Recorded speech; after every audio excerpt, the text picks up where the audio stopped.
Hi, my name is Erica, and welcome to my channel, TsundEri, where I talk about anything and everything having to do with anime. And before I get into today's video, I just want to let you know I am filming at night, and normally I film during the day, but because I'm filming at night, I don't have a lot of natural sunlight coming in, so my ring light has to be even closer to me.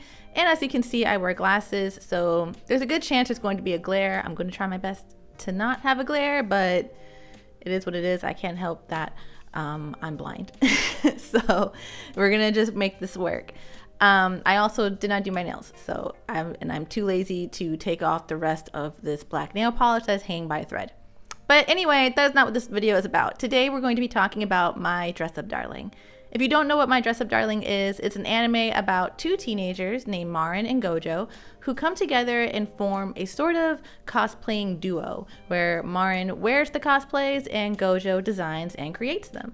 It's a very wholesome yet ecchi anime about these two teenagers and how pursuing this hobby together brings them closer and also introduces them to new friends. I absolutely love it, and at the time that I am filming this, the sub wrapped up about, I don't know, a couple weeks ago, and the dubbed version actually just wrapped up. So if you're looking for a good anime to binge, all 12 episodes, I believe, are on Crunchyroll in both English and Japanese sub, and it's Crunchyroll, so it's in a bunch of different languages. But yeah, so it's all there if you want to binge it. So because this anime explores cosplaying, I wanted to get a cosplayer's perspective on this show. I've only cosplayed once, and that was for my very first con ever video, and I have not really cosplayed since. So I don't really have much input, so I decided to reach out to 3 cosplayers that I think are absolutely amazing. Chaos-chan, Okami Shaun, and Kyla. They are all amazing at what they do, and I will have all their socials and websites and everything in the description of this video, so definitely check them out. Follow them on everything. They're amazing, so definitely check them out after this video. So with all that said, let's get into it. The very first question I asked was, what was the most relatable scene in My Dress Up Darling from a cosplayer's perspective? This is going to be so ridiculous, but there is a scene where Marin was worried about like her boobs sitting a certain way in the outfit that she was putting on. And she was like, I have to get this so that they sit like this. And it's like, I relate to that so much because every time I wear Mitsuri, I'm like, I can't just be out here looking like I don't have anything. And it's like, you know, your feelings get kind of hurt. And she's like, I want it to look this way. And I'm like, me too, girl. Me too. But I don't have anything to make it work. So it's like, that was so relatable to me because I felt that in my soul. You know what I mean? Marin just she has such a passion for it. She admired others. And that's what I did. Like, I admired others and their art and their work. And I'm like, oh my goodness, I love everything about it. And I want to be able to do that. And she tried her best. The scene where she shows Gojo what she tried to make for the first time, the black dress. Mm-hmm. And, you know, he was like criticizing her so bad, but she knew that she had really tried. And that's how I felt about my Nessa cosplay for the first time. Like, I was like, dang, like I was out there trying my best too. Like, I get it. I really get it. Definitely the episode where they went to the convention. Mm-hmm. It just made so much sense because first one we had went to since COVID had started was BlurredCon, and that was BlurredCon 2021. And when I mean that everyone stopped us to take pictures, I was Igoro Obanai, and then Chaos, she was Mitsuri Kanroji. We literally, I told her as soon as we walked out the hotel room, like, yo, someone's gonna stop us. And sure enough, we got to the elevator and this girl was like, oh my God, it's y'all from TikTok. I was like, oh shit. And took pictures, got down the stairs, stood in one place for an hour, taking pictures, literally. And I could really relate to that moment because it's a real thing. If your cosplay looks a certain way and people appreciate it, they want to either take pictures with you or they want to take pictures of you. When they were doing the cosplay shooting with Juju, I guess, and her younger sister. So I know that her younger sister was like taking Juju's picture. She wanted to get into cosplay, but she didn't know how. She didn't think she was good enough as her sister or would look good as the characters as her sister would. So that's kind of from my own experiences, because I would think the same thing that I relate to the most, because you know, you just have to go out and do it. Like, despite what people may think, or you know, what if people might judge you, it's like you're not going to be judged per se, even though there are judgy people out there. You just have to do it for your own entertainment and fun, and for your own incitement. So it's like you have to do it for yourself. Cosplay isn't just about, you know, looking exactly like the character or you look good enough. It's basically you just dressing up as a character because, like, it's your favorite character. Like, you want to portray them in a way that's, you know, that makes you happy. So that's kind of how I see it. Another relatable aspect of My Dress Up Darling is how it constantly highlights the cost of cosplaying. From gathering the materials to buying the equipment to booking the locations, My Dress Up Darling shows that cosplay is not a cheap hobby. But don't take my word for it. Let's talk to the actual cosplayers as they explain some of their most expensive cosplays. Oh my gosh. And I also just want to say right out, I buy my cosplays. I unfortunately don't have the time and or energy to learn. And I only said that because I have a full-time job. So that's what I do. And I don't want anyone to feel ashamed for buying your cosplays. I'm putting that out there, okay? Don't feel ashamed for buying your cosplays. It's okay. But yes, I feel like there were a few that was really expensive. I feel like on Takamaki was an expensive one only because that was like, I mean, it's a leather suit. And that suit is actually like fitted for taller women. Mm-hmm. I'm not tall. So it like looks so baggy, and then you have to get it like altered. So I had to get it altered because I don't know how to take stitches out of a pleather suit. So I feel like, you know, that adds on to certain aspects, like that added on to just the costume itself. And then the wig, it comes with 2 pigtails.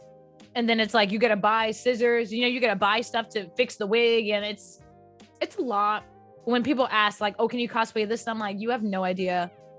Like, there's a way to do it, but it's like, if I want it to be as accurate as I'm thinking in my head, like it is going to cost, like, you know, the range, like if you were to really look for something like maybe like $50 to $60, really roughly, depending on what it is. And it's like, I mean, even that is like, that's groceries for yourself. You know what I mean? So I think maybe my Igoro cosplay, because I had to get the sword. Most Demon Slayer cosplays are easy outside of maybe like a handful of characters. The main cast has the same undershirt. They're like the black pants and black shirt. Mm-hmm. Everyone's jacket is different, and everyone's weapon is different. And some people might have an animal that goes with it. And then the swords, though, the swords really can make or break what exactly you're trying to go for. And so my Igoro sword, actually, I thought I bought a plastic one or like a wooden one. That shit was metal. I was like, oh shoot, this is real. Like, I could actually hurt somebody very bad with this, but it's not sharp though. It was blunted, but that means I can't take it to cosplays or to conventions. I think he may have been the most costly one though, just because of that sword specifically. I think the biggest fear in that moment is, once I get it all, is it going to work out the way I see it? If you don't get it right, then that's money invested that's gone. No one talks about you getting something delivered, and then for whatever reason the delivery didn't come through, so now they're returning your money, they're refunding it. So you had something ready to go, and now you can't really execute it because now you bought something and it did not come, so now they're refunding your money. So that's like 5 to 7 business days to hit your account again. Now you're like, okay, well, I can't even spend extra money because it's not there. If you are not used to it and you're not budgeting things properly, then that can become a thing of like, I don't even want to do this anymore. Cosplay can get pretty expensive. Like, I can't sew, so it's like I've even thought about teaching my own self to sew. And then just when I first started doing it and was buying fabric with my friend and stuff, it's like you have to buy so many yards and then have enough to match it with the patterns. It eats up your money in your pocket. But I think cosplay can be more expensive when you actually buy the costumes themselves, because no matter where you go online, it can be expensive on Amazon or those special cosplay sites. I haven't really bought a really expensive cosplay. I've basically kind of bought clothes to put together off of like Shein or Amazon, but I did cosplay as Aomine Daiki from Kuroko no Basket, and that one was probably expense was $40 just to buy the jersey type thing. My Dress Up Darling also highlights the pressure that cosplayers often feel to look as close to the characters that they emulate as possible. Now, for Black anime fans, that pressure is a little bit different for us because, well, most anime characters are not Black, so we kind of have to just make do with what we can. Which is why I wanted to get a cosplayer's perspective on, one, how well did the anime portray that pressure, and two, how do they navigate it on their own? I had to quickly understand that I'm Black, first and foremost. So my hair is going to be different. I'm not relaxing my hair. I'm not doing nothing like that to like really capture that. I know some people that naturally, like Black cosplayers, that hair is literally just a certain way. And that's just how they're born. So they're able to do the anime styles. But at the end of the day, it's all, you got to push. It's like a wall. You got to push past that wall of creativity.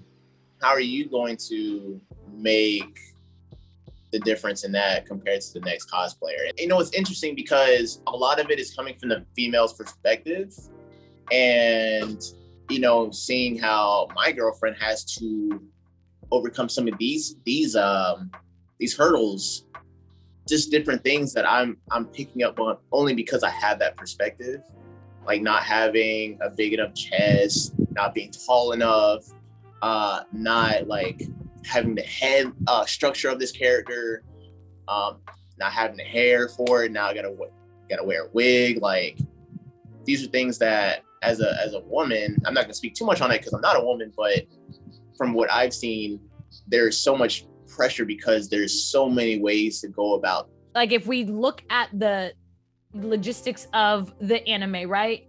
It is two people that know nothing about cosplaying, and they are learning as they're going, which I was like, okay, I get it to a certain extent. Now, how they handled it, I do wish that Gojo was really adamant on making it accurate, but also Marin is super pushy, like, I need it to be like this, like I have to have her bob the same length, or my rack has to look exactly like hers, like I can't breathe but I need it to look like this. And I feel like for us, for our generation at least, has been lenient because it's like cosplay is for fun, like, yes, it can be some people's like full-time thing, but like for us it's fun, and sometimes to put your own spin and twist on it makes it even better. And it's like, it shows your creativity. So for us, we're aware of like how we can make something look different. We want our Starfire to look different to the next Starfire. You know what I mean? Like, we always want to look different from someone else because that's how we portray it and that's how we feel good about it. But for them, they take it as, it has to be this way. Your eye shape is too big. We have to slant your eyes a little bit. And, those kinds of things are offensive. I do wish that it could have been a teachable moment rather than them proceeding with the steps that they were doing, whether it be the foundation on the skin, whether it be the slanting of the eyes or the opening of the eyes. Like, not everyone is built the same, and that's totally okay. Everyone's going to appreciate your character for what it looks like. And I feel like the social media does a really good job at pressuring us to look like sexy, or for our waist to be snatched with these corsets, and for our chests to look a certain way. And not everyone is blessed the same way. Not everything is going to be like that. Like, I've tried it all, either whether it be boob tape or it be whatever, and it's okay. And I remember one day I was putting on tape and it actually it scratched my skin really bad. So I have like scars like on my upper shoulders now. And I'm like, all this for what? For what? I guess I don't think about it too often. I was nervous at the beginning, but then I built the confidence to do that.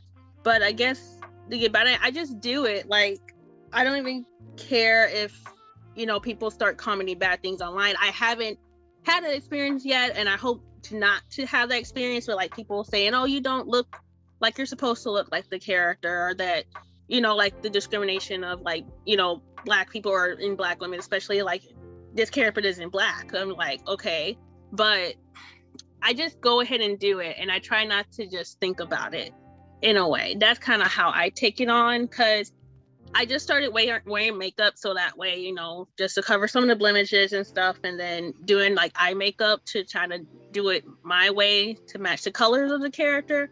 So I just like don't deal with it in a way. I just kind of just do it and not think about any negativity that would come along with it. And if you're someone who is looking to dive into the world of cosplay, but you're not sure where to start, you're not feeling very confident, here's some advice to get you started. Honestly, this is my biggest phrase.